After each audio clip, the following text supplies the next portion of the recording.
Hello friends, welcome to my channel. நம்ம 10ஆம் வகுப்பில் இருக்கக்கூடிய ஒருவரி வினாவிடை தான் பார்த்துட்ருக்கோம். இன்றைக்கி என்ன பார்க்க போகிறோம்னா தமிழ் சொல் வளம்ல இருக்கக்கூடிய ஒருவரி வினாவிடை. வாங்க அப்படியே ஒன் பை ஒன்னாக பார்த்துடலாம். நாடும் மொழியும் நமது இரு கண்கள் அப்படிங்கிறத சொன்னவர் யாருன்னு பார்த்தீங்கன்னா பாரதியார். திராவிட மொழிகளில் ஒப்பியல் இலக்கணம் என்ற நூலின் ஆசிரியர் யாருன்னு பார்த்தீங்கன்னா கால்டுவெல். நெல், கேழ்வரகு போன்ற தாவரத்தின் அடிப்பகுதியை குறிப்பதற்கான சொல் எதுன்னு பார்த்தீங்கன்னா தாள்.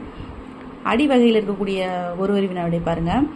முதல்ல கீரை, வாழை போன்ற தாவரத்தின் அடிப்பகுதியை குறிப்பதற்கான சொல் தண்டு. நெக்ஸ்ட் நெட்டி, மிளகாய் செடி போன்ற தாவரத்தின் அடிப்பகுதியை குறிப்பதற்கான சொல் கோல். குத்துச்செடி, புதர் போன்ற தாவரத்தின் அடிப்பகுதியை குறிப்பதற்கான சொல் தூறு. கம்பு, சோளம் போன்ற தாவரத்தின் அடிப்பகுதியை குறிப்பதற்கான சொல் தட்டு அல்லது தட்டை.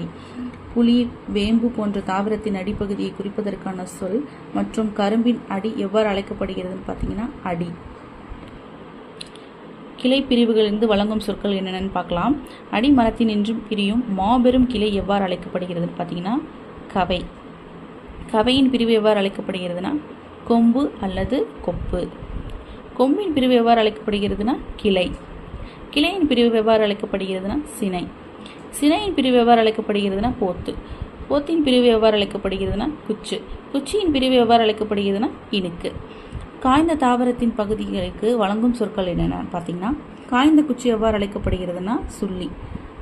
காய்ந்த சிறகினை எவ்வாறு அழைக்கப்படுகிறதுனா விறகு. காய்ந்த களி எவ்வாறு அழைக்கப்படுகிறதுனா வெண்களி.